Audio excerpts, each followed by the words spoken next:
இயேசு கிறிஸ்துவின் நாமத்தினாலே இந்த காலை வேளையில கூடி வந்திருக்கிற ஒவ்வொருவரையும் அன்போடு கூட நான் வாழ்த்துகிறேன்.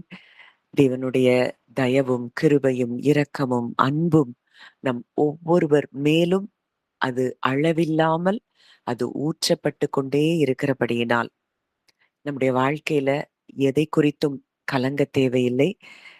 ஒரு வார்த்தையை தேவன் இன்றைக்கு ஆழமாய் நம்முடைய இருதயத்திலே பதிக்க விரும்புகிறார். எரேமியா 30ஆம் அதிகாரம் 17ஆம் வசனத்துல இருந்து நான் வாசிக்கிறேன். அவர்கள் உன்னை விசாரிப்பற்ற சியோன் என்று சொல்லி உனக்கு தள்ளுண்டவள் என்று பெயரிட்டபடியால் நான் உனக்கு ஆரோக்கியம் வரப்பண்ணி உன் காயங்களை ஆற்றுவேன் என்று கர்த்தர் சொல்லுகிறார். கர்த்தர் சொல்லுகிறது என்னவென்றால், இதோ நான் யாக்கோபுடைய கூடாரங்களின் சிறையிருப்பை திருப்பி அவன் வாசஸ்தலங்களுக்கு இரக்கம் செய்வேன். நகரம் தன் மண்மேட்டின் மேல் கட்டப்பட்டு அரண்மனை முன்போல் நிலைப்படும். அவைகளிலிருந்து ஸ்தோத்திரமும் ஆடல் பாடலின் சத்தமும் புறப்படும். அவர்களை வர்த்திக்க பண்ணுவேன். அவர்கள் குறுகி போவதில்லை. அவர்களை மகிமைப்படுத்துவேன். அவர்கள் சிறுமைப்படுவதில்லை. இந்த வார்த்தைகள் மூலம் தேவன் இன்றைக்கு நம்ம ஒவ்வொருவரோடும் கூட அவர் இடைப்படுகிறார். ஒருவேளை நீங்க உங்க வாழ்க்கையில என்னை விசாரிப்பதற்கு யாரும் இல்லை, இல்ல என்னை விசாரிப்பற்றவள் என்று சொல்லி புறக்கணித்து விட்டார்கள், தள்ளப்பட்டு விட்டேன் என்று சொல்லி நீங்க நினைக்கலாம். ஆனா அவர் சொல்றாரு, நீங்க உலகம் உங்களை விசாரிப்பற்றவர்களாய் தள்ளுண்டவர்களாய் பார்க்கும் பொழுது உங்களை விட அவர் அதிகமாய் அறிந்திருக்கிற நல்ல தகப்பனாய் இருக்கிறார். அதனால அவர் சொல்றாரு, உன்னை விசாரிப்பற்ற சியோன் என்று சொல்லி உன்னை தள்ளுண்டவள் என்று உனக்கு தள்ளுண்டவள் என்று பேரிட்டபடியால் ஒண்ணு நமக்கு நல்லா புரியணும். இன்னைக்கு நீங்க தள்ளப்பட்டதா நீங்க ஃபீல் பண்றீங்கன்னா, நீங்க அந்த வார்த்தைகளை அறியும் முன்னே, நீங்க அத ஃபீல் பண்றதுக்கு முன்னதாகவே அது அவருக்கு தெரியும். எல்லா சூழ்நிலைகளிலும் உங்களோடு கூட இருக்கிற நல்ல தகப்பனுக்கு இந்த காரியங்கள் அவர் நன்றாக அறிந்திருக்கிறார். அவர் சொல்றாரு, நான் உனக்கு ஆரோக்கியம் வரப்பண்ணி உன் காயங்களை ஆற்றுவேன். அடுத்ததா பார்க்கிறோம், உங்களுடைய கூடாரங்களின் சிறையிருப்பு அது திரும்புகிறதாம். நீங்க என்னவித சிறையிருப்புக்குள்ள இருந்தாலும் அந்த சிறையிருப்பு உங்க குடும்பத்துல என்ன விதமான குழப்பங்களுக்குள்ள நீங்க இருந்தாலும் உங்களுடைய கூடாரங்களின் சிறையிருப்பு அது நிச்சயம் திரும்பும். உங்களுடைய வாசஸ்தலங்களுக்கு அவர் இரக்கம் செய்கிறாராம். இந்த நாள்ல இருந்து நீங்க இந்த வார்த்தைய விசுவாசிங்க. உங்களுடைய கூடாரங்களிலிருந்து, உங்களுடைய வாசஸ்தலங்களிலிருந்து ஸ்தோத்திரமும் ஆடல் பாடலின் சத்தமும் புறப்படும். நீங்கள் உங்களை அவர் வர்த்திக்க பண்ணுகிறாராம். நீங்கள் இனி குறுகி போவதில்லை. உங்களை அவர் மகிமைப்படுத்த போகிறாராம். நீங்கள் இனி சிறுமைப்படுவது இல்லை என்று சொல்லி கர்த்தர் சொல்லுகிறார். அவருடைய வார்த்தை ஜீவனும் உண்மையும் வல்லமையும் சத்தியமும் உள்ளது. இந்த வார்த்தை இந்த இந்த காலை வேளையில யாரெல்லாம் நீங்க அப்படி ஃபீல் பண்ணிட்டு இருக்கிறீங்களோ உங்க ஒவ்வொருவரோடும் கூட ஆண்டவர் இடைப்படுகிறார். நீங்க யாரோ யாரும் இல்லாத அனாதைகளைப் போல நீங்கள் உணர வேண்டிய அவசியமில்லை. உங்களுக்காக இந்த உலகத்தில் ஒரு தகப்பன் இருக்கிறார். பரலோக தகப்பன் உங்களோடு கூட இருக்கிறார். இந்த தகப்பன் உங்களுக்காக எல்லாவற்றையும் செய்து முடிக்கிறவர். அந்த தகப்பன் சொல்றாரு, உங்களுடைய கூடாரங்களின் சிறையிருப்பு திரும்பும். உங்களை அவர் வர்த்திக்க பண்ண போகிறாராம். உங்கள் கூடாரங்களிலிருந்து ஸ்தோத்திரமும் ஆடல் பாடலின் சத்தமும் அது புறப்படுகிறதை நீங்கள் நிச்சயமாய் பார்ப்பீர்கள் என்பதுதான் இந்த காலை வேளையில என்னுடைய இருதயத்தில் ஆண்டவர் வைத்த வார்த்தை. இந்த வார்த்தை நம் எல்லோருக்காகவும் தேவன் பேசியிருக்கிறார் என்றால் இத சீக்கிரத்துல நம்முடைய வாழ்க்கையில தேவன் இதை நிறைவேற்ற வல்லவராயிருக்கிறார். இந்த நாளிலும் நம்ம ஒரு காரியத்தை குறித்து நம்ம தியானிக்க போகிறோம். ஒரு ஆழமான ஒரு சத்தியங்கள். இந்த சத்தியங்களுக்கு உங்களுடைய ஒவ்வொரு இருதயமும் திறந்திருப்பதாக. ஒளியை குறித்து, லைட்ட குறித்து நம்ம இன்றைக்கு தியானிக்க போகிறோம். வசனம் சொல்லுது, தேவன் ஒளியாயிருக்கிறார், அவரில் எவ்வளவேனும் இருள் இல்லை. இயேசு சொல்றாரு, நான் உலகத்திற்கு வெளிச்சமாய் இருக்கிறேன். அதே இயேசு கிறிஸ்து சொல்றாரு, நீங்கள் உலகத்திற்கு வெளிச்சமாய் இருக்கிறீர்கள். லைட்டா நீங்க இருக்கிறீங்க அப்படின்னு சொல்லி இயேசு கிறிஸ்து நம்மை குறித்தும் சாட்சி கொடுக்கிறத பார்க்கிறோம். இயேசு நம்மள ஏதோ நீங்க ஒரு சின்ன லைட்டா இருப்பீங்க அப்படிலாம் சொல்லல. இயேசுவும் பரலோக தேவனும் எந்த ஒளியாக இருக்கிறார்களோ அதே ஒளியாகத்தான் நாமும் இந்த உலகத்தில் இருக்கிறோமாம். நீங்க அதை விட குறைவானவர்களை வசனம் சொல்லுது, அவர் எப்படி இருக்கிறாரோ அதே விதமாக நாமும் இவ்வுலகத்தில் இருக்கிறோம். வானத்துக்குரியவர் எப்படியோ வானத்துக்குரியவர்களும் அப்படிப்பட்டவர்களே. அப்போ அதே ஒளியாதான் நம்ம இருக்கிறோம். ஆனா நம்ம இன்னைக்கு நம்மளை எப்படி பார்க்கிறோம்? மண்ணானவனை போல நாம் சிந்தித்து கொண்டிருக்கிறோமா? வானத்துக்குரியவரை போல, வானத்துக்குரியவருக்கு சொந்தமானவர்களாக நாம் நம்மை சிந்திக்கிறோமா? லைட் நம்ம சயின்டிபிக்கலி நம்ம பார்த்தோம்னா, லைட் ஒரு இடத்துல இருந்து இன்னொரு இடத்துக்கு அது என்ன செய்யுது? டிராவல் பண்ணும். லைட் டிராவல்ஸ் அப்படின்னு சொல்லி நம்ம சயின்ஸ்ல படிச்சிருக்கிறோம். ஆனா இந்த ஆவிக்குரிய ஒளி, நம்ம ஒளியா இருக்கிற நாம் ஒளியா இருக்கிற தேவன் எங்கும் இருக்கிறவர்களாம். நம்ம நம்ம நம்ம இந்த இடத்துல இருக்கிறோம். நம்ம இந்த இடத்துல பல தேசங்கள்ல இருந்து கூடி வந்திருக்கிறோம் அப்படின்னு சொன்னா கூட, நம்ம இந்த உலகத்தின் எல்லா இடத்திலயும் நம்முடைய ஒளி பிரகாசித்துக் கொண்டிருக்கிறது. இதனாலதான் வசனம் சொல்லுது, ஏசாயா 60ல அத பின்னாடி பார்ப்போம். எழும்பி பிரகாசி, உன் ஒளி வந்தது, கர்த்தருடைய மகிமை உன்மேல் உதித்தது. இதோ உதிக்கிற உன் ஒளியின் இடத்திற்கு ராஜாக்களும் கடந்து வருவார்கள். ஜாதிகளின் பலத்த சேனை உன்னிடத்திற்கு வரும். எப்படி நம்ம வெளிச்சம், நம்ம இன்றைக்கு ஒரு இடத்துல தான் இருக்கிறோம். ஆனால் இன்றைக்கு நம்முடைய வெளிச்சம் உலகம் எங்கும் இருக்கிறது. இந்த வெளிச்சத்தின் இடத்திற்கு ஜனங்கள் உங்களை தேடி வருகிறவர்களாய் இருக்கிறார்கள் என்பதுதான் நிஜம். சரி, அந்த ஒளினா என்ன? அந்த ஒளியில நம்ம இருக்கணும்னா, அது எப்படி இருப்பது அப்படின்னு சொல்லி நம்ம பார்க்க போகிறோம். வாசிக்கலாம். 1 யோவான் 1ஆம் அதிகாரம் 5ஆம் வசனம். 1 யோவான் 1:5. 5, 6 வாசிங்க ஆண்டி. தேவன் ஒளியாயிருக்கிறார், அவரில் எவ்வளவேனும் இருள் இல்லை. இது நாங்கள் அவரிடத்தில் கேட்டு உங்களுக்கு அறிவிக்கிற விசேஷமாயிருக்கிறது. நாம் அவரோடு ஐக்கியப்பட்டவர்கள் என்று சொல்லியும் இருளிலே நடக்கிறவர்களாய் இருந்தால் சத்தியத்தின்படி நடவாமல் பொய் சொல்லுகிறவர்களாய் இருப்போம். தேவன் ஒளியாயிருக்கிறார், அவரில் எவ்வளவேனும் இருள் இல்லை. அவர்கிட்ட கொஞ்சம் கூட இருளுங்கிறது அவர்கிட்ட கிடையாது. இது நாங்கள் அவரிடத்தில் கேட்டு உங்களுக்கு அறிவிக்கிற விசேஷமாயிருக்கிறது. நாம் அவரோடே ஐக்கியப்பட்டவர்கள் என்று சொல்லியும் இருளிலே நடக்கிறவர்களாயிருந்தால் சத்தியத்தின்படி பொய் சொல்லுகிறவர்களாயிருப்போம். 7வது வசனம் வாசிங்க. அவர் ஒளியாய் இருக்கிறது போல நாமும் ஒளியிலே நடந்தால் ஒருவரோடொருவர் ஐக்கியப்பட்டு இருப்போம். அவருடைய குமாரனாகிய இயேசு கிறிஸ்துவின் இரத்தம் சகல பாவங்களையும் நீக்கி நம்மை சுத்திகரிக்கும். அவர் ஒளியில் இருக்கிறது போல நாமும் ஒளியிலே நடந்தால் ஒருவரோடொருவர் ஐக்கியப்பட்டிருப்போம். அப்போ ஒண்ணு நல்லா புரியணும். இந்த அன்பு, இந்த பூரணமான அன்பை, தேவனுடைய அன்பை ஒரு மனுஷன் எப்போ உணர்கிறானோ அவனே மற்ற மக்களோடு கூட ஐக்கியப்பட்டிருப்பார்கள். அந்த ஐக்கியத்தில், அந்த அன்பில் இருக்கிறவர்கள் வெளிச்சத்தில் இருக்கிறார்கள், ஒளியாய் இருக்கிறார்கள். வசனம் சொல்லுது அதுக்கு முன்னாடி, அவருக்குள் ஜீவன் இருந்தது, அந்த ஜீவன் மனுஷருக்கு ஒளியாய் இருந்ததுன்னு யோவான்ல பார்க்கிறோம். அப்போ அவருக்குள்ள இருக்கிற ஜீவன் அது அன்பின் ஜீவன். அந்த அன்பு தான் மனுஷருக்கு ஒளியாக இருக்கிறது. இந்த ஒளியை பெற்ற நாம் இந்த அன்பை பெற்ற நாம் ஒருவரோடு ஒருவர் ஐக்கியத்துல இருக்கிறோமா?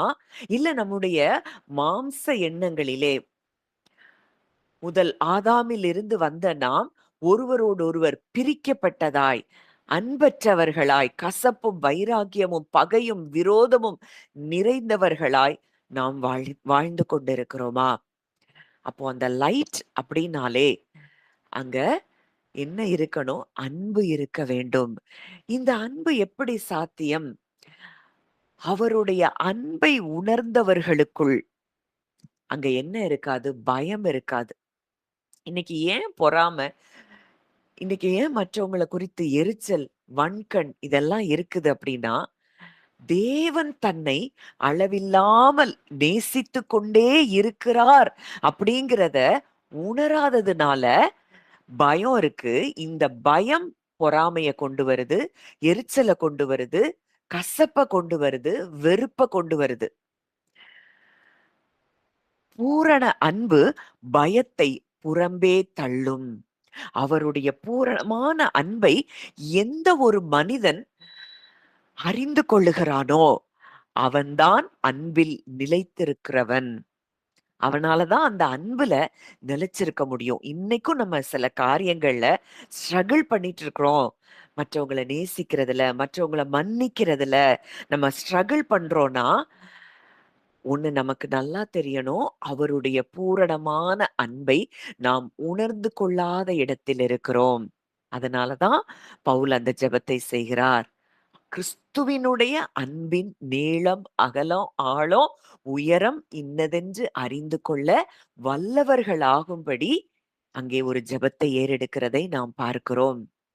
இன்றைக்கு நம்ம எப்படி இருக்கிறோம்? நம்ம ஒவ்வொருத்தரும் நம்முடைய இருதயத்துல இந்த தேவ அன்பினால் நம்ம நிரப்பப்பட்டு இருக்கிறோம். நமக்கு கொடுக்கப்பட்ட பரிசுத்த ஆவியினாலே அந்த தேவனுடைய அன்பு நம்முடைய இருதயங்களில் ஊற்றப்பட்டிருக்கிறது என்று சொல்லி வார்த்தை சொல்லுது. ஆனா அந்த தேவ அன்பை உணர்ந்தவர்களாய் மற்றவர்களிடத்தில் அன்பை வெளிப்படுத்துகிறவர்களாய் இருக்கிறோமா?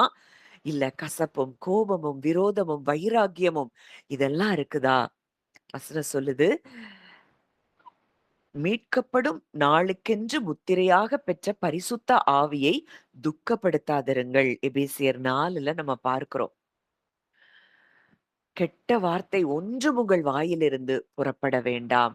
பரிசுத்த ஆவியானவரை துக்கப்படுத்துற காரியமே வைராக்கியம், கோபம், பகை, எரிச்சல், தூஷணம் இதெல்லாம் நமக்குள்ளே இருக்கக்கூடிய பரிசுத்த ஆவியானவரை துக்கப்படுத்துகிற காரியங்களா இருக்கிறதாம்.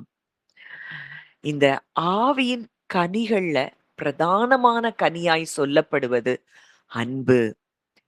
இந்த அன்பை நம்ம மற்றவர்களுக்கு எப்ப வெளிப்படுத்த முடியும் அப்படின்னா, அவருடைய அன்பை உணர்ந்தவர்களால் தான் வெளிப்படுத்த முடியும். அப்போ ஒண்ணே ஒண்ணு நம்ம அடிக்கடி ஜெபிக்க வேண்டிய ஒரு காரியம், ஆண்டவரே அன்பில் நான் நிலைத்திருக்க எனக்கு உதவி செய்யுங்க. உங்க அன்ப நான் பூரணமாய் அறிந்து கொள்ள எனக்கு உதவி செய்யும் அப்படின்னு சொல்லி நீங்க அடிக்கடி அந்த அன்புக்காக அவருடைய அன்பை உணரும்படி நீங்க ஜெபித்து பாருங்க. கர்த்தர் நிச்சயம் அந்த நமக்குள்ளே ஊற்றப்பட்டிருக்கிற அந்த அன்பை நம்ம ஆழமாய் உணர உணர உணர இந்த அன்புக்குள்ள நீங்க வரும்போது பெரிய ஃப்ரீடம நீங்க அனுபவிப்பீங்க.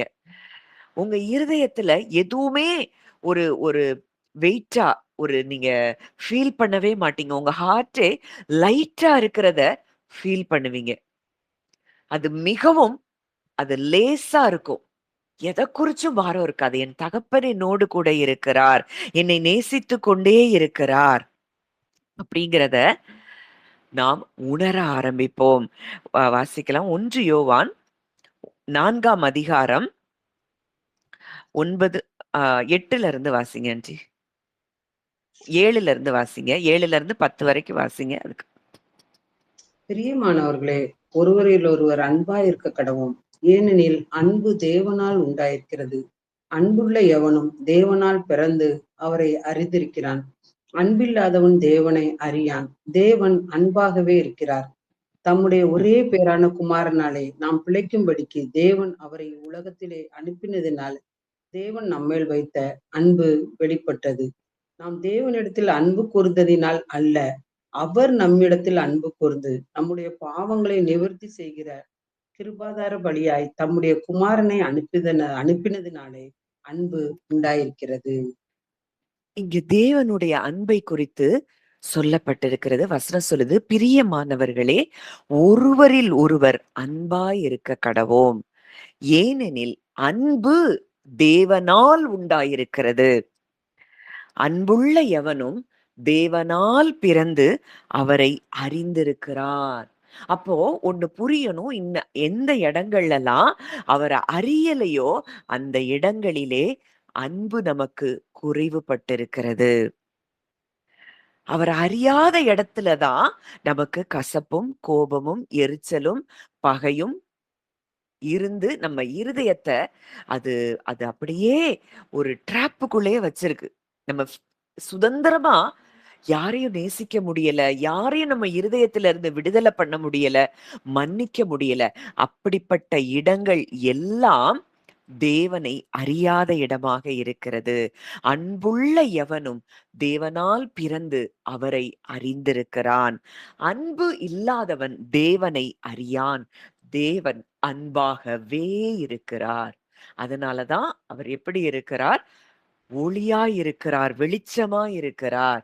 இன்னைக்கு அந்த வெளிச்சமாகத்தான் நாமும் இருக்கிறோம் என்று சொல்லி இயேசு சொல்லி இருப்பார்னா, நம்ம எந்த அளவுக்கு அந்த அன்பை உணர்ந்து மற்றவர்களிடத்தில் அந்த அன்பை வெளிப்படுத்துகிறவர்களாய் இருக்க வேண்டும். தம்முடைய ஒரே குமாரனாலே நாம் பிழைக்கும்படிக்கு தேவன் அவரை இவ்வுலகத்திலே அனுப்பினதினாலே தேவன் நம்மேல் வைத்த அன்பு வெளிப்பட்டது. அன்பு எப்ப வெளிப்பட்டது? குமாரனையே உலகத்துக்கு அனுப்பின பொழுது, தன்னுடைய சொந்த குமாரன் என்றும் பாராமல் அவரையே நமக்கு கொடுத்தபடியினாலே அந்த தேவனுடைய அன்பு வெளிப்பட்டிருக்கு. குமாரனையே கொடுக்கக்கூடிய ஒரு அன்பு அவருக்கு இருக்கும்னா, இன்னைக்கு உங்க வாழ்க்கையில அவர் எதை அவர் காணாமல் இருக்கிறார்? இன்னைக்கு உலகம் உங்களை குறிச்சு பல ஐடென்டிட்டிஸ கொடுத்திருக்குது. அது அவருக்கு தெரியாதா? எல்லாவற்றையும் அவர் அறிந்திருக்கிறார். அடுத்ததா பார்க்கிறோம், நாம் தேவனிடத்தில் அன்பு கூர்ந்ததினால் அல்ல, அவர் நம்மிடத்தில் அன்பு கூர்ந்து நம்முடைய பாவங்களை நிவர்த்தி செய்கிற கிருபாதார பலியாக தம்முடைய குமாரனை அனுப்பினதினாலே அன்பு உண்டாயிருக்கிறது. அன்பு அப்பதான் உண்டாகுது. எப்போ? பிதாவினுடைய அன்பு எப்ப வெளிப்படுது? குமாரனை அனுப்பின பொழுது. அடுத்த வசனம் சொல்லுது, பிரியமானவர்களே, தேவன் இவ்விதமாய் நம்மிடத்தில் அன்பு கூர்ந்திருக்க நாமும் ஒருவரிடத்தில் ஒருவர் அன்பு கூற கடனாளிகளாய் இருக்கிறோம். தேவனை ஒருவனும் ஒரு காலும் கண்டதில்லை. நாம் ஒருவரிடத்தில் ஒருவர் அன்பு கூர்ந்தால் தேவன் நமக்குள் நிலைத்திருக்கிறார், அவருடைய அன்பும் நமக்குள் பூரணப்படும். நாம் ஒருவரிடத்தில் ஒருவர் வைக்கிற அன்பினால் நம்ம தேவன் நமக்குள் நிலைத்திருக்கிறதை நாம் அறிந்து கொள்ள முடியும். அவருடைய அன்பு நமக்குள் என்ன செய்கிறதாம்? பூரணப்படுகிறதாம். இன்னைக்கு அவர் நமக்கு கொடுத்திருக்கிற ஆவியினாலே நாம் அவரிலும் அவர் நம்மிலும் நிலைத்திருக்கிறதை நாம் அறிந்திருக்கிறோம். இன்றைக்கு தேவன் நமக்குள் இருக்கிறார், அவருக்குள் நாம் இருக்கிறோம் என்பதை அவர் நமக்கு கொடுத்திருக்கிற பரிசுத்த ஆவியினாலே நாம் அறிந்திருக்கிறோம்.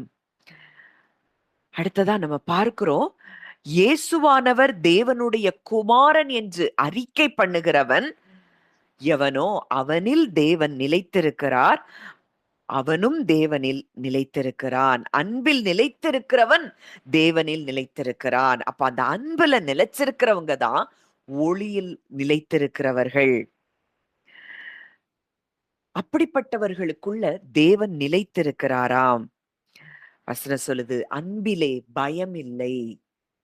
ஏன்? சின்ன சின்ன விஷயங்கள்ல கூட மற்றவங்களுக்கு ஒரு ப்ரிஃபரன்ஸ் கொடுக்கறாங்க, மற்றவங்களுடைய உயர்வை பார்க்கிறதுக்கு நம்மால முடியல, ஐயோ! நான் நல்லா தானே செய்றேன். நான் நல்லா தானே வேலை செய்றேன். ஆனா எனக்கு ஏன் இது கிடைக்கல? அப்படின்னு சொல்லி நம்ம யோசித்தோம் அப்படின்னா, நமக்கு உள்ளே பயம் இருக்கிறது. தேவனை நாம தேவனுடைய அன்புல நம்ம என்ன செய்யல? பூரணமாய் தேவனுடைய அன்ப பூரணமாய் உணர்ந்து கொள்ள முடியாத இடத்துல நம்ம இருக்கிறோம். அன்பிலே பயமில்லை. பூரண அன்பு பயத்தை புறம்பே தள்ளும். பயமானது வேதனை உள்ளது. பயமானது வேதனை உள்ளது. இந்த பயம் தான் ஆதாமுக்கு ஏற்பட்ட அந்த பயம், அவன் தேவனை விட்டு தூரப்படுகிறான். வெட்கம் வருது.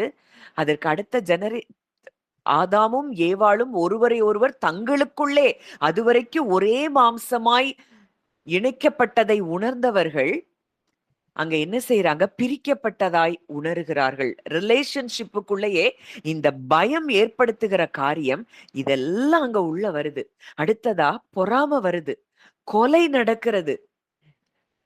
இதற்கு காரணம் என்ன? அந்த பயம். அந்த பயம் வேதனையா இருக்கு. அந்த வேதனை பல காரியங்களை நம்மை செய்ய தூண்டுகிறது. பயப்படுகிறவன் அன்பில் பூரணப்பட்டவன் அல்ல. அந்த ஆர்ஃபன் மைண்ட் செட் நமக்கு இருக்கும்னா, நம்ம அன்பில் இன்னமும் பூரணப்படவில்லை. அவர் முந்தி நம்மிடத்தில் அன்பு கூர்ந்தபடியால் நாமும் அவரிடத்தில் அன்பு கூறுவேன். அன்பு அன்பு கூற அன்பு கூறுகிறோம். அவர் முந்தி நம்மிடத்தில் அன்பு கூர்ந்தபடியால். வசனம் சொல்லுது, தேவனிடத்தில் அன்பு கூறுகிறேன் என்று சொல்லியும் தன் சகோதரனை பகைத்தால் அவன் பொய்யன். தன் கண்ட சகோதரிடத்தில் அன்பு கூறாமல் இருக்கிறவன் தான் காணாத தேவனிடத்தில் எப்படி அன்பு கூறுவான்? அப்போ இன்றைக்கு லைட் அப்படின்னாலே ஃபுல் ஆஃப் லவ். இன்னைக்கு எந்த பகுதிகளெல்லாம் நம்ம தேவனை அறியாமல் இருக்கிறோமோ, அவருடைய அன்பை அறியாமல் இருக்கிறோமோ, அந்த இடத்துல எல்லாம் டார்க்னஸ் இருக்கும். அந்த டார்க்னஸ் தான் நமக்கு பல எண்ணங்களை தூண்டிக்கொண்டே இருக்கும். மற்றவங்க வளர்ச்சியை பார்க்கிறப்போ நமக்கு இரிட்டேஷனா இருக்கும். நமக்கு முன்னாடி இன்னொருத்தவங்கள புகழ்ந்துட்டாங்கன்னா நம்ம இரிட்டேட் ஆவோம். இதற்கு எல்லா ரூட் என்ன அப்படின்னா, அவருடைய அன்பை நாம் உணர்ந்து கொள்ளவில்லை. மூத்த குமாரனை போல நம்ம ஃபீல் பண்ணுவோம். இந்த மூத்த குமாரன் தகப்பன் கூடயே இருக்கிறான். அந்த தகப்பனுடைய அன்பை பூரணமாய் உணரல. அவன் எப்பவுமே என்ன செய்யறான்? எதையாவது செஞ்சுதான் தகப்பனுடைய அன்பை பெற்றுக்கொள்ளணும்னு சொல்லி உழைக்கிறான். தன் சகோதரனை தன் தகப்பன் இன்னமும் நேசிக்கிறார் என்பதை அவனால தாங்கிக் கொள்ள முடியல. தனக்கு தான் பிரையாரிட்டி கொடுக்கணும் அப்படிங்கிறது அங்கே உள்ள ஒரு பொறாமை எண்ணம் இருக்கிறது. என் அப்பா என்னை எவ்வளவோ நேசிக்கிறாரு அப்படிங்கிறத அவன் உணராததுனால சகோதரன் மேல் அங்கே பொறாமை வருகிறது. இன்னைக்கும் இந்த தகப்பனுடைய அன்பை அவர் நம்ம மேல அன்கண்டிஷனலா எவ்வளோ நம்மை நேசித்து கொண்டே இருக்கிறார். இந்த அன்பை நம்ம உணர்ந்தோம்னா நம்ம வெளிச்சமா இருப்போம். அடுத்ததா ரொம்ப முக்கியமான ஒரு காரியம், அவருடைய வசனம் நம் கால்களுக்கு தீபமும் நம் பாதைக்கு வெளிச்சமுமாய் இருக்கிறது அப்படின்னு சொல்றோம். அப்ப அவருடைய வார்த்தை ஒளியாய் இருக்கிறது, வெளிச்சமாய் இருக்கிறது. நம்முடைய கால்களுக்கு தீபம், நம்முடைய பாதைக்கு வெளிச்சமா இருக்குது.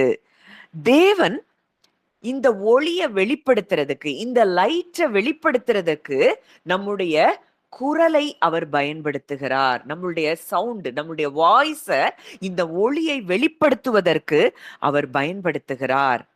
யோவான் ஸ்நானகனை பார்க்கிறோம், வனாந்தரத்திலே கூப்பிடுகிறவனுடைய சத்தம். அந்த ஒளியை குறித்து சாட்சி கொடுக்க வந்த சத்தமாய் யோவான் ஸ்நானகன் இருக்கிறத பார்க்கிறோம்.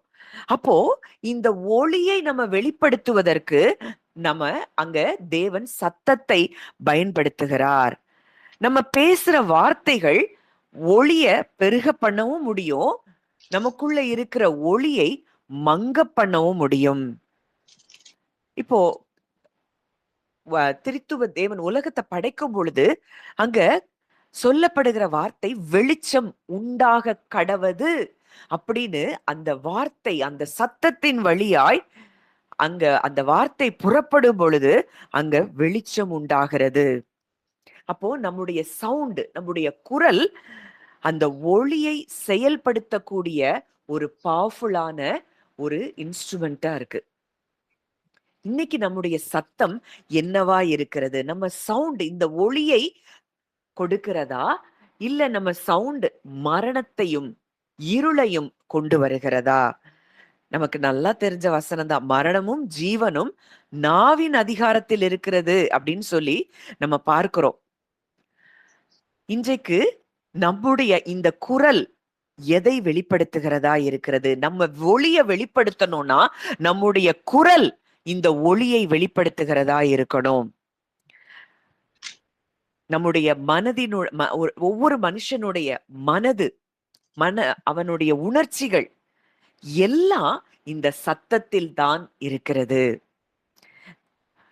இப்போ சயின்ஸ் சொல்லுது, தொடர்ந்து நம்ம மூளையினுடைய அந்த சிந்தனை பாதைகளை, அந்த நியூரல் பாத்வேஸ் அப்படின்னு சொல்றாங்க. அதை எப்படி நம்ம கரெக்ட் பண்ண முடியும்? அந்த பாத்வேஸ்ல எப்படி நம்ம அதை சரி பண்ண முடியும்? உதாரணமா, ஒருத்தர் தினமும் என்னால முடியாது, என்னை யாரும் நேசிக்கல, நான் தகுதியற்றவன், நான் தோற்று போயிருவேன் அப்படின்னு பேசிட்டே இருந்தா, இருதயத்துல இருந்து இந்த வார்த்தைய சொல்லிட்டே இருக்கிறப்போ நம்முடைய பிரெயின் அதை உண்மையா பார்க்க ஆரம்பிக்கும். அதனால நமக்கு என்ன குறைஞ்சு போயிரும்? நம்பிக்கை குறைஞ்சிரும், பயம் அதிகரிக்க ஆரம்பிக்கும். டிப்ரெஷன்ல, ஆங்ஸைட்டில, ஃபியர்ல வர்றதுக்கு மிக முக்கியமான காரியம் இதுதான். நம்முடைய சத்தம் எதை வெளிப்படுத்துகிறது? ஆனா இந்த உலகத்தையே படைத்த தேவன் என்னோடு கூட இருக்கிறார். அவரால் எல்லாம் கூடும். நான் தனியா இல்ல. திருத்துவ தேவன் என்னோடு கூட இருக்கிறாங்க. என்னை சூழ்ந்து இருக்கிறாங்க. நான் அவருக்குள்ள இருக்கிறேன். அவர் எனக்குள்ள இருக்கிறாரு அப்படின்னு பேச பேச உங்களுடைய மூளை அதை நம்ப ஆரம்பிக்கிறது. இன்னைக்கு கூட மெடிக்கல் சயின்ஸ்ல இந்த பாசிட்டிவா பேசுகிற காரியங்களுக்கு முக்கியத்துவம் கொடுக்கப்படுகிறது. அதுல பேஷண்ட்ஸ் எல்லாம் ஹீல் ஆகிறத பார்க்கிறாங்களாம். ஒண்ணுமே வேண்டாம், ஒருத்தருக்கு நீ ஒரு 2 பேர் போறாங்க. நான் அதை ஒரு ஒரு புஸ்தகத்துல வாசிச்சேன். ட்ரீட்மெண்ட் எடுக்க போறாங்க, ஒரு செக்கப்புக்கு போறாங்க. நல்லா இருக்கிற ஒருத்தர் போறாரு. அவருக்கு ரிப்போர்ட் என்ன வருதுன்னா, அவருக்கு கேன்சர் இருக்குன்னு வருது. இன்னொரு மனிதர், கேன்சர் இருக்கிற மனிதர் அங்க செக்கப்க்கு போறாரு. அவருக்கு கேன்சர் இல்லைன்னு வந்துருச்சு. இந்த கேன்சர் இருக்குன்னு உணர்ந்து கொள்ள ஆரம்பித்தவர், அந்த ரிப்போர்ட்டை பெற்ற மனிதருக்குள்ள உண்மையாகவே கேன்சர் வந்துருச்சாம். ஆனா அந்த சுகமடைந்ததாய் ஒரு ரிப்போர்ட் கொடுக்கப்பட்ட நபருக்கு அந்த கேன்சர் உண்மையாகவே சுகமாயிருச்சாம். அப்போ எதை நம்புகிறோமோ அது சிருஷ்டிக்கப்படுகிறது. எது நம்முடைய குரலா இருக்கிறது? நம்முடைய இருதயத்தின் குரல் என்னவா இருக்குது? இந்த ரிப்போர்ட் சொன்ன உடனே நம்முடைய இருதயம் ஒரு சத்தத்தை வெளிப்படுத்தும். ஆமா, நான் சுகமாயிட்டேன், எனக்கு இது இல்ல அப்படின்னு அந்த சத்தம் வெளிப்பட வெளிப்பட அது வெளிச்சமாய் மாறி அங்கே சரீரத்தில் இருக்கிற அந்த இருளை அது வெளியேற்றுகிறது. அப்போ ஒளியை வெளிப்படுத்துகிறது சத்தமே. வாசிக்கலாம். நீதிமொழிகள் 12ஆம் அதிகாரம் 14ஆம் வசனம். நீதிமொழிகள் 12:14. அவனவன் தன் தன் வாயின் பலனால் திருப்தி அடைவான். அவனவன் கைக்கிரியைகளின் பலனுக்கு தக்கதாய் அவனவனுக்கு கிடைக்கும். அவனவன் தன் தன் வாயின் பலனால் திருப்தி அடைவான். நம்ம வாயினாலதான் நம்ம திருப்தி அடைகிறோமாம். நம்ம சத்தத்தினால், நம்ம ஒலிக்கிற வார்த்தைகளினால் நாம் திருப்தி அடைகிறோமாம்.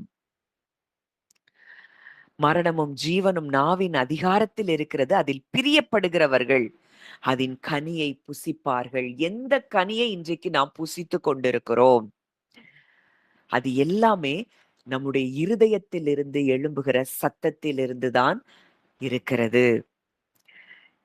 இயேசுவினுடைய வார்த்தைகள நம்ம பார்க்கிறோம். அது எல்லாருக்குள்ளயும் ஜீவனை கொண்டு வந்த வார்த்தைகளா இருந்தது. "லாசருவே வெளியே வா" அப்படின்னு சொல்றாரு. அந்த வார்த்தை லாசருவுக்குள்ள ஜீவனை கொண்டு வந்தது. அந்த சத்தம் லாசருவுக்குள்ள ஜீவன கொண்டு வந்தது. பேதுரு மீன் பிடிக்க முடியாம இரவெல்லாம் தவித்துக் கொண்டு இருக்கிறார். சொல்றாரு, "ஆழத்துல தள்ளி கொண்டு போய் வலைகளை போடு." அந்த வார்த்தை அங்க ஆசீர்வாதத்தை கொண்டு வந்தது. இன்றைக்கு நீங்க உங்க வாழ்க்கைய குறித்து என்ன பேசுறீங்க? உங்க பிள்ளைகளுடைய வாழ்க்கைய குறித்து நீங்க என்ன பேசிக் கொண்டிருக்கிறீங்க? என்ன சத்தம் உங்களிலிருந்து வெளிப்படுகிறது? அவனவன் தன் தன் வாயின் பலனால் திருப்தி அடைவான். தன் தன் வாயின் பலனால். அவர் வானத்தையும் பூமியும் படைத்த கர்த்தராலே நாம் ஆசீர்வதிக்கப்பட்டவர்களா தான் இருக்கிறோம். ஆனால் அந்த இயேசு கிறிஸ்துவுக்குள்ள இருக்கிற நமக்கு அவருடைய வாக்குத்தத்தங்கள் எல்லாம் ஆம் என்றும் ஆமேன் என்றும் இருக்குது. ஆனா அந்த வாக்குத்தத்தங்கள் நம்முடைய இருதயத்திலிருந்து சத்தமாக புறப்படுகிறதா? இல்ல எதை பேசிக் கொண்டிருக்கிறோம்? மற்றவர்களுக்கு ஜீவனை உண்டு பண்ணுகிற வார்த்தைகளை நாம் பேசுகிறோமா? இஸ்ரவேலர் வனாந்தரத்துல சொல்றாங்க, நாங்க சாகப் போகிறோம். நாங்க இங்கேயே சாகப் போகிறோம். நாங்க நாங்க வனாந்தரத்துல சாகுறதுக்கா எங்கள நீங்க இங்க கொண்டு வந்தீங்க? அப்படின்னு மோசேய பார்த்து கேட்கிறாங்க. முறுமுறுப்பு.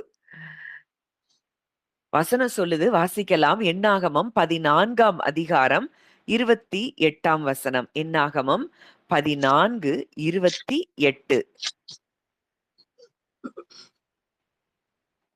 நீர் அவர்களோடு சொல்ல வேண்டியது என்னவென்றால், நீங்கள் என் செவிகளைக் கேட்கச் சொன்ன பிரகாரம் உங்களுக்குச் செய்வேன் என்பதை என் ஜீவனைக் கொண்டு சொல்லுகிறேன் என்று கர்த்தர் சொல்லுகிறார். நீங்கள் என் செவிகள் கேட்கச் சொன்ன பிரகாரம் நடக்கும் அப்படின்னு அங்க ஆண்டவர் சொல்றாரு. அப்போ இது எந்த அளவுக்கு நம்முடைய வாயின் பலனினால் நாம் திருப்தி அடைகிற காரியத்தை குறிக்கிறதா இருக்கிறது. வனாந்தரத்திலே அவர்கள் பிரேதங்கள் விழுந்தது. அடுத்த சந்ததி தான் அங்க உள்ள போறதுக்கு அவங்க கானானை சுதந்தரிக்க முடிந்ததை பார்க்கிறோம். அவங்க வாக்குத்தத்தம் அவங்களுக்கு தான் வாக்குத்தத்தம் கொடுக்கப்பட்டது. ஆனா அந்த வாக்குத்தத்தத்தை அவர்கள் சுதந்தரிக்க முடியாமல் வனாந்தரத்திலேயே மரித்து போனதை பார்க்கிறோம். இன்றைக்கு நம் தகப்பன் நமக்கு நன்மையே செய்கிறவர், நமக்கு தீமை செய்யாதவர். நம்ம நல்லா இருக்கணும்னு சொல்லி அத்தனை காரியங்களையும் நமக்காக செய்திருக்கிற தகப்பன், அந்த தகப்பனுடைய அன்பை நம்ம உணர்வோம் என்றால், நம்ம வாழ்க்கையில அவர் கொடுத்த வார்த்தைய சத்தமா எடுத்து நம்முடைய வாழ்க்கையில பேசும் பொழுது, அங்கே ஒளி அங்க என்ன செய்யுது? பிரகாசிக்கிறது. என்ன இருள் உங்க வாழ்க்கையில இருந்தாலும், பிள்ளைகளுடைய வாழ்க்கையில இருந்தாலும், உங்க குடும்பத்தினருடைய செயல்பாடுகள்ல இருந்தாலும், அங்க என்ன செய்யும்? வெளிச்சம் உண்டாகும். அப்போ அ அதாவது பேதுருவ பார்த்து கூப்பிடும்போது, "நீ கல்லா இருக்கிறாய்." அங்க பேதுரு அப்பல்லாம் அப்படி இல்ல. அவனுக்குள்ள பயங்கரமான ஒரு ஆசோலேஷன்ல தான் இருக்கிறான். கிறிஸ்து சிலுவையில அறையப்படுறதுக்கு ஒப்புக் கொடுக்கும் பொழுது, மறுதலிக்கிறவரா தான் இருக்கிறான். ஆனா, அவன் பின்னாடி எப்படி மாறுவாங்கிறத அவர் முன்பாகவே பார்த்து, அந்த வார்த்தையை இயேசு கிறிஸ்து பேசினதை பார்க்கிறோம். அவன் பலவீனமானவனா தான் அவன் இருந்தான். அவன் அப்படித்தான் தன்னை உணர்ந்தான். ஆனா, அப்ப உள்ள சூழ்நிலையை அவர் பார்க்கவில்லை. கிறிஸ்து சொன்ன வார்த்தை அப்படியே பேதுருடைய வாழ்க்கையில் நிறைவேறினது. இந்த கல்லின் மேல் என் சபையை கட்டுவேன். பாதாளத்தின் வாசல்கள் அதை மேற்கொள்வதில்லை அப்படின்னு பேதுருவ பார்த்து சொன்ன காரியங்கள் அப்படியே அவனுடைய வாழ்க்கையில் நிறைவேறினதை நாம் பார்க்கிறோம். வார்த்தைகள் இருதயத்திலிருந்து வருது. நம்ம ஏற்கனவே பார்த்தோம். நம்ம இருதயத்திலிருந்து புறப்படுகிற என்ன புறப்படுதோ, இந்த இருதயம் எதில் இருக்கிறதோ, நம்ம இருதயமும் காணக்கூடாத உலகமும் கனெக்ஷன்ல இருக்கு. இந்த இருதயத்திலிருந்து புறப்படுகிற சத்தம் எதுவோ, அதுதான் நம்முடைய வாழ்க்கையை தீர்மானிக்கிறதா இருக்கிறது. இருதயத்தின் நிறைவினால் வாய் பேசும்.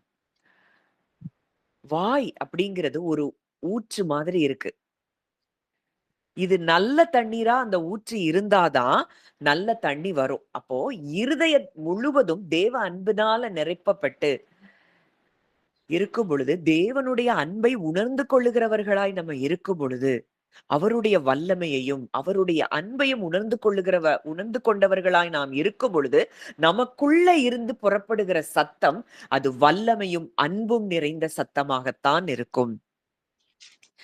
இருதயத்துல அவருடைய வார்த்தை நிரம்பி இருந்துச்சுன்னா, நம்ம வாயிலிருந்து ஜீவனுள்ள வார்த்தை புறப்படும். அதனாலதான் பவுல் எழுதுறாரு, கிறிஸ்துவின் வசனம் சகல ஞானத்தோடு பரிபூரணமாய் உங்களுக்குள்ளே வாசமாய் இருப்பதாக. அவருடைய வார்த்தையில நம்ம நிரம்பி இருக்க வேண்டுமாம்.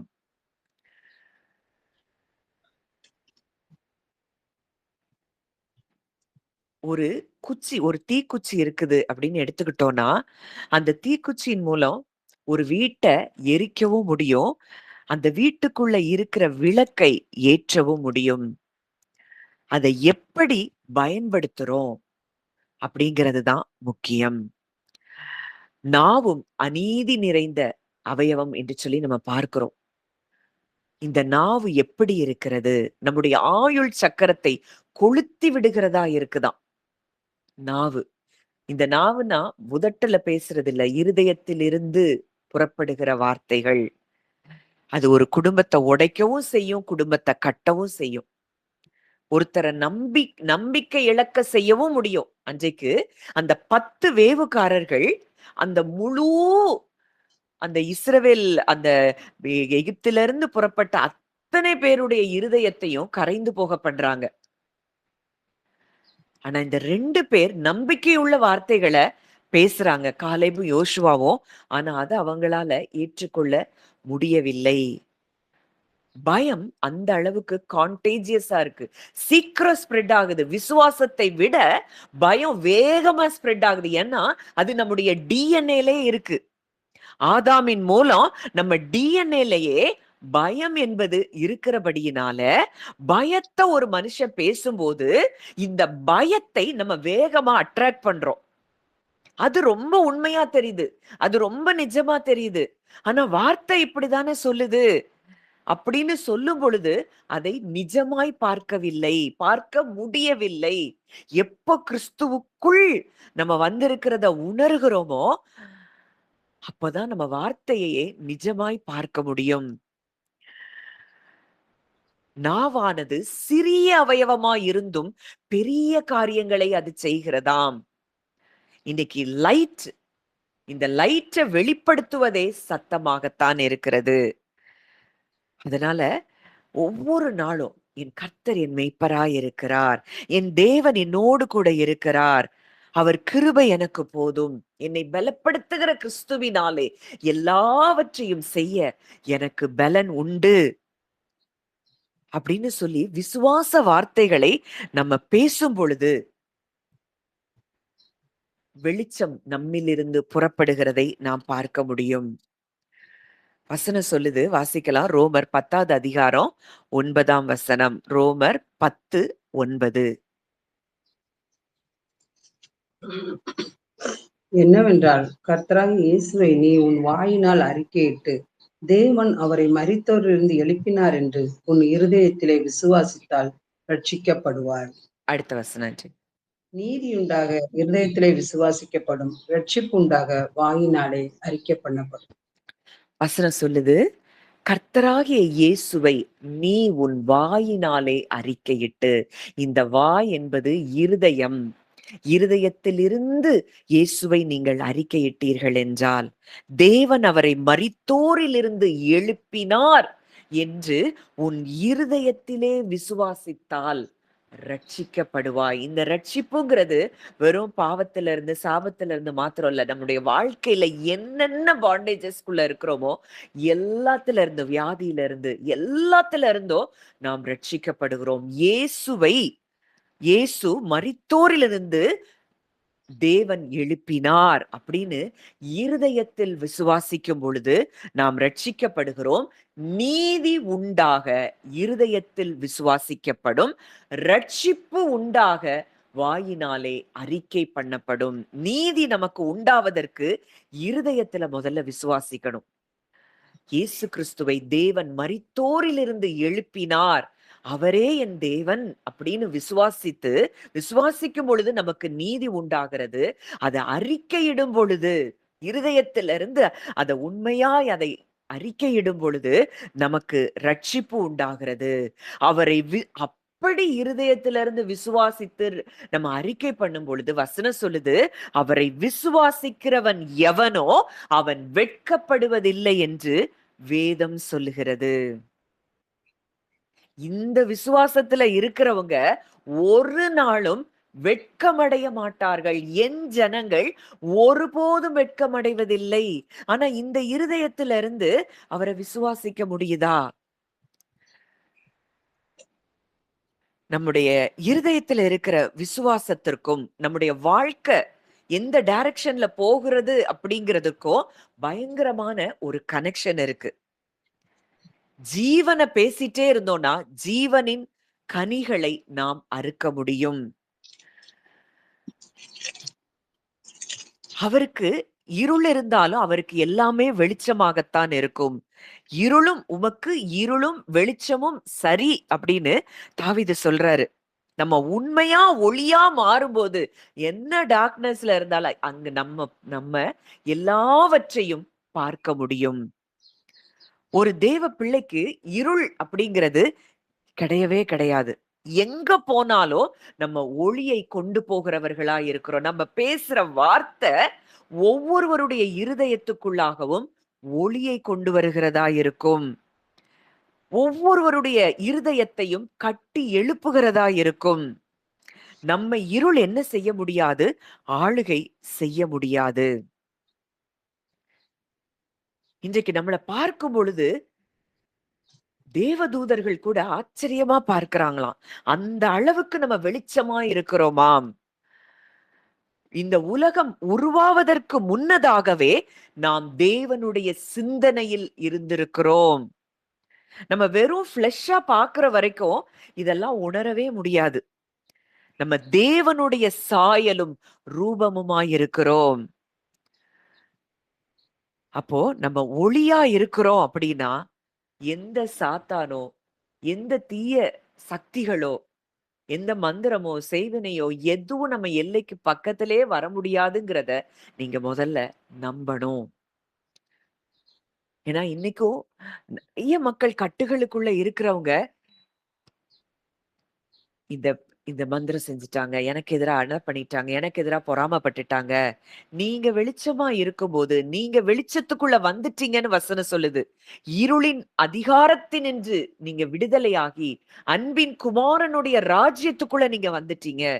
ஒளிக்குள்ள வெளிச்சத்துக்குள்ள வந்துட்டீங்க. நீங்களே இப்போ வெளிச்சமா இருக்கிறீங்கன்னா என்ன தீய சக்தி உங்களை தொட முடியும்? அப்போ எதிர்மறையான வார்த்தைகளை பேசுறத நம்ம நிறுத்தணும். நெகட்டிவ் வேர்ட்ஸ் நம்ம வாயில இருந்து புறப்படவே கூடாது. நம்முடைய குரல் மூலமாய், நம்முடைய சத்தத்தின் மூலமாய் இந்த வெளிச்சத்தை நம்மை நிலைநாட்டுகிறவர்களாய் நாம் இருக்க வேண்டும். நம்ம சாதாரண மனிதர்கள் அல்ல. நம்ம மறுபடியும் பிறந்த ஒரு ஆவிக்குரிய ஸ்பிரிச்சுவலி நம்ம என்ன செஞ்சிருக்கிறோம்? மறுபடியும் பிறந்திருக்கிறோம். ஆவிக்குரிய படைப்புகளாய் நம்ம ஒவ்வொருத்தரும் இருக்கிறோம். இப்போ கர்த்தருக்குள்ள நம்ம வெளிச்சமா இருக்கிறோம்.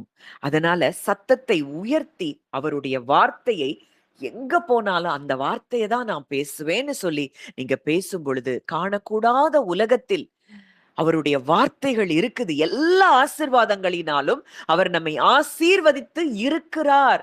இந்த ஆசீர்வாதத்தை நம்ம இன்னும் ஏன் சுதந்திரிக்க முடியலன்னா, இந்த ஒளியில இருக்கக்கூடிய இந்த ஆசீர்வாதங்களை நம்ம சுதந்திரிக்க முடியாததற்கு காரணம் நம்முடைய இருதயத்திலிருந்து எழும்புகிற சத்தம். இந்த சத்தம் அவருடைய வார்த்தைக்கு நேரா இருக்கும் என்றால் இந்த பூமியில நம்ம என்னெல்லாம் அவர் வாக்குத்தத்தங்கள் கொடுத்திருக்கிறாரோ அத்தனையையும் நாம் சுதந்திரிக்கிறவர்களாய் இருக்கிறோம். இன்னைக்கு வேகமா உன்னை பார்த்து நம்ம முடிக்கலாம். ஏசாயா 60 நம்ம பார்க்கிறோம். எழும்பி பிரகாசி, உன் ஒளி வந்தது, கர்த்தருடைய மகிமை உன்மேல் உதித்தது.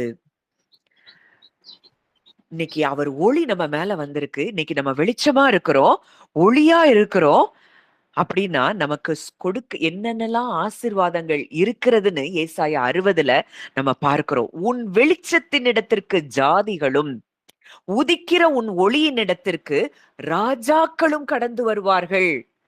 இந்த அன்பு, இந்த வெளிச்சம், இந்த ஜீவன், இதுக்குள்ள நம்ம இருக்கிறோம் அப்படிங்கிறத உணர்ந்து அன்பிலே இருக்கும் பொழுது நம்முடைய வெளிச்சத்தின் இடத்திற்கு யார் வர்றாங்களாம்? ஜாதிகள், ராஜாக்கள் கடந்து வர்றாங்களா? அன்றைக்கு சாலமோனை தேடி உலகத்துல இருக்கிற பெரிய பெரிய பிரபுக்களும் ராஜாக்களும் ராஜஸ்திரியும் கடந்து போயிருப்பது உண்மை என்றால், அந்த ஞானத்தை பார்க்கும்படி அப்படி ஒரு மேக்னெட் மாதிரி சாலமோன் அங்க சாலமோன் எல்லாரையும் ஈர்த்தார்.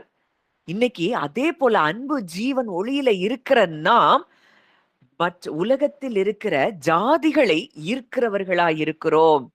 உதிக்கிற நம் ஒளியின் இடத்திற்கு ராஜாக்களும் கடந்து வருகிறார்களாம். அங்க வசனம் சொல்லுது, உன் குமாரர் தூரத்தில் இருந்து வந்து உன் குமாரத்திகள் உன் பக்கத்திலே வளர்க்கப்படுவார்கள். அப்பொழுது நீ அதை கண்டு ஓடி வருவாய். உன் இருதயம் அதிசயப்பட்டு பூரிக்கும். எப்போ ஒளியில இருக்கும் பொழுது நம்முடைய இருதயம் அதிசயப்பட்டு பூரிக்குமாம். கடற்கரையின் திரளான கூட்டம் உன் வசமாக திரும்பும். ஜாதிகளின் பலத்த சேனை உன்னிடத்திற்கு வரும். நீங்க லைட்டா மட்டும் இருந்தா போதும், உங்களை தேடி எல்லாம் வரும். இதுதான் ஏசாயா 60 நமக்கு பல பல ஆசீர்வாதங்களை இங்க சொல்றத பார்க்கிறோம். ஒட்டகங்களின் ஏராளம், மீதியான் ஏப்பாத் தேசங்களின் வேகமான ஒட்டகங்கள் உன்னை மூடும். சேபாவில் உள்ளவர்கள் யாவரும் பொன்னையும் தூபவர்க்கத்தையும் கொண்டு வந்து கர்த்தரின் துதிகளை பிரசித்தப்படுத்துவார்கள். உங்களுக்கு தேவையான ஆசீர்வாதங்கள் உங்களை தேடி வரும். நேற்று ஏசாயா 61ல பார்த்தோம். ஜாதிகளின் செல்வத்தை நம்ம என்ன செய்வோமா? அனுபவிக்கிறவர்களாயிருப்போம். கேதாரின் ஆடுகள் எல்லாம் உன்னிடத்தில் சேர்க்கப்படும். என் மகிமையின் ஆலயத்தை மகிமைப்படுத்துவேன். அடுத்ததா பார்க்கிறோம், அவர் உன்னை மகிமைப்படுத்தினார் என்று உன் பிள்ளைகளையும் அவர்களோடே கூட அவர்கள் பொன்னையும் வெள்ளியையும் உன் தேவனாகிய கர்த்தரின் நாமத்துக்கென்றும் இஸ்ரவேலின் பரிசுத்தருக்கென்றும் தூரத்தில் இருந்து கொண்டு வர தர்ஷீஸின் கப்பல்களும் ஏற்கனவே எனக்கு காத்திருக்கும். அடுத்ததா பார்க்கிறோம், இரவும் பகலும் உடைய வாசல்கள் அவருடைய ராஜாக்களை அழைத்து வரும்படிக்கு உன் வாசல்கள் இரவும் பகலும் பூட்டாமல் இருக்கும். உன்னை சேவிக்காத ஜாதியும் ராஜ்யமும் அழிந்து போகும். அடுத்ததா பார்க்கிறோம், உன்னை ஒடுக்கினவர்களின் பிள்ளைகளும் குனிந்து உன்னிடத்தில் வந்து உன்னை அசட்டை பண்ணின யாவரும் உன் காலடியில் பணிந்து உன்னை கர்த்தருடைய நகரம் என்றும் இஸ்ரவேலுடைய பரிசுத்தரின் சீயோன் என்றும் சொல்லுவார்கள். இதெல்லாம் நம்ம வெளிச்சம் நம்ம அன்புல இருக்கும் பொழுது, அந்த ஜீவனுக்குள்ள நம்ம வரும் பொழுது, உங்களை யாரெல்லாம் ஃபிளஷ்லியா இருக்கும்போது உங்களை அசட்டை பண்ணவங்க கூட உங்க உங்க பக்கத்துல வந்து நீ கர்த்தருடைய நகரம், இஸ்ரவேலுடைய பரிசுத்தரின் சீயோன் அப்படின்னு சொல்லுவாங்களாம். இன்னைக்கு இந்த இடத்துக்கு வந்தவங்க எல்லாருமே ஒரு லோன்லினஸ், வனாந்திர பாதைய கடந்துதான் வந்திருப்பாங்க. வசனம் சொல்லுது, நீ நெகிழப்பட்டதும் கைவிடப்பட்டதும் ஒருவரும் கடந்து நடவாததுமாயிருந்தாய். ஆனாலும் உன்னை நித்திய மாட்சிமையாகவும் தலைமுறை தலைமுறையாயிருக்கும் மகிழ்ச்சியாகவும் வைப்பேன். இதெல்லாம் இந்த லைட்ல நம்ம செயல்படும் பொழுது நம்ம வாழ்க்கையில கிடைக்கக்கூடிய மிகப்பெரிய ஆசீர்வாதங்கள். இந்த வனாந்தரத்துலதான் அவர் நம்மை நயம் காட்டி அழைத்து நம்ம கூட பேசி அவருடைய அன்பை நமக்கு வெளிப்படுத்தி, ஓசியால நம்ம பார்த்தோம், மாறாத மணவாளன் அந்த மெசேஜ்ல. அதை கேட்காதவங்க கண்டிப்பா கேளுங்க, அது உங்களுக்கு மிகவும் பிரயோஜனமா இருக்கும். அப்போ அங்க நெகிழப்பட்டதாய் கைவிடப்பட்டதாய் நம்ம உணர்ந்தோம். அப்பதான் அவர் சொல்றாரு, உன் சிருஷ்டிகரே உன் நாயகர். ஏசாயா 54ல பார்க்கிறோம். கைவிடப்பட்டு மனம் நொந்தவளான ஸ்திரீயைப் போலவும், விவாகம் செய்து தள்ளப்பட்ட மனைவியைப் போலவும் இருக்கிற உன்னை கர்த்தர் அழைத்தார். இன்னைக்கு அழைக்கப்பட்டவர்கள், தெரிந்து கொள்ளப்பட்டவர்கள் எல்லாருக்கும் ஒரு தனிமையின் பாதை நிச்சயமாய் இருந்திருக்கும். உங்க ஒவ்வொருத்தருக்கும் அது இருந்திருக்கும். ஆனா அந்த இடத்துல தான் அவரை நாம் அறிய ஆரம்பித்திருப்போம். அடுத்ததா வசனம் சொல்லுது, நீ ஜாதிகளின் பாலை குடித்து ராஜாக்களின் முலைப்பாலையும் உண்டு, கர்த்தராகிய நான் இரட்சகர் என்றும் யாக்கோபின் வல்லவர் உன் மீட்பர் என்றும் அறிந்து கொள்ளுவாய். வெண்கலத்துக்கு பதிலாக பொன், இரும்புக்கு பதிலாக வெள்ளி, மரங்களுக்கு பதிலாக வெண்கலம், கற்களுக்கு பதிலாக இரும்பு, இதை எல்லாவற்றையும் அவர் நமக்கு அருளிச் செய்து, உன் கண்காணிகளை சமாதானம் உள்ளவர்களாய், தண்டற்காரர்களை நீதி உள்ளவர்களாய் ஆக்குகிறாராம். இனி கொடுமை உன் தேசத்திலும் அழிவும் நாசமும் உன் எல்லைகள் எங்கிலும் கேட்கப்பட மாட்டாது. உன் மதில்களை ரட்சிப்பென்றும் உன் வாசல்களை துதி என்றும் சொல்லுவாய். நீங்க லைட்டா மாறிட்டீங்க, அந்த லைட்டுக்குள்ளதான் நீங்க இருக்கிறீங்கிறத எப்போ உணர ஆரம்பிக்கிறீங்களோ அங்க என்ன வராது? கொடுமை வராது. அழிவும் நாசமும் நம் எல்லைகள் எங்கிலும் கேட்கப்பட மாட்டாது. வியாதிகளோ, பலவீனங்களோ, போராட்டங்களோ எதுவும் நம்ம எல்லைக்குள்ள நுழைய முடியாது. அடுத்ததா பார்க்கிறோம். இனி சூரியன் உனக்கு பகலிலே வெளிச்சமாயிராமலும், சந்திரன் தன் வெளிச்சத்தால் உனக்கு பிரகாசியாமலும், கர்த்தரே உனக்கு நித்திய வெளிச்சமும் உன் தேவனே உனக்கு மகிமையுமாயிருப்பார். அவரே நமக்கு வெளிச்சமாயிருந்து நம்மை நடத்துவாராம். உன் சூரியன் இனி அஸ்தமிப்பதும் இல்லை, உன் சந்திரன் மறைவதும் இல்லை. கர்த்தரே உனக்கு நித்திய வெளிச்சமாயிருப்பார். உன் துக்க நாட்கள் முடிந்து போகும்.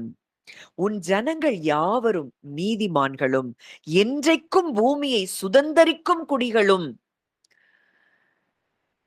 நம்முடைய ஜனங்கள் அப்படி இருப்பாங்களாம். நீங்க வெளிச்சத்துக்குள்ள வரும்போது உங்க உங்க லைட் தான் வரணும். உங்களை சுற்றி இருக்கிறவங்களுடைய எல்லாருடைய மனதும் அங்க மாற்றப்படும். எல்லாருடைய கான்சியஸ்னஸ்லயும் அங்கே மாற்றங்கள் உண்டாகும். பூமியை நான் நட்ட கிளைகளும் நான் மகிமைப்படும்படி என் கரங்களின் கிரியைகளுமாயிருப்பார்கள். நம்ம ஜனங்கள், நம்ம பிள்ளைங்க இப்படித்தான் இருப்பார்கள். நம்ம வெளிச்சமாய் மாறும் பொழுது சின்னவன் ஆயிரமும் சிறியவன் பலத்த ஜாதியுமாவான். கர்த்தராகிய நான் ஏற்ற காலத்தில் இதை தீவிரமாய் நடப்பிப்பேன். இன்னைக்கு இந்த ஒளிக்குள்ள, இந்த வெளிச்சத்துக்குள்ள, இந்த ஜீவனுக்குள்ள, அன்புக்குள்ள நான் வந்திருக்கிறேன். இன்னைக்கு ஒண்ணு யோசிச்சு பாருங்க. சிலுவையில நம்ம நம்ம சரீரத்துல, நம்ம ஆத்துமாவுல சமாதானத்தை பார்க்கணும், நம்ம சரீரத்துல சுகத்தை பார்க்கணும் அப்படின்னு தன்னுடைய சரீரத்துல அவர் காயங்களை ஏற்றிருப்பார் என்றால் என்ன அன்பு அவருக்கு நம்மேல் இருக்கிறது. இந்த அன்பை உணர்ந்து, இந்த பரிபூரணமான தேவ அன்பை நம்ம உணரும் பொழுது அவருடைய சரீரம் பிக்கப்படுவதற்கு பிதா குமாரனை ஒப்பு கொடுத்தாரே. நம்ம என்னெல்லாம் உணர்றோமோ அதையெல்லாம் குமாரன் உணரும்படி அவர் செய்தாரே. அந்த பிதாவினுடைய அன்பு இன்னைக்கு நம்ம பிள்ளைங்களுக்கு ஒரு சின்ன ஒரு சிக்னஸ் வந்த உடனே நம்ம இருதயம் எப்படி பிள்ளைகளையே யோசித்து கொண்டிருக்கிறது. இன்னைக்கு நம்மளை யோசிச்சு யோசிச்சு நினைச்சு நினைச்சு தன்னுடைய குமாரனை அவர் கொடுத்திருப்பார் என்றால் இன்னைக்கு அந்த அன்பு எவ்வளவு பெரிய அன்பு.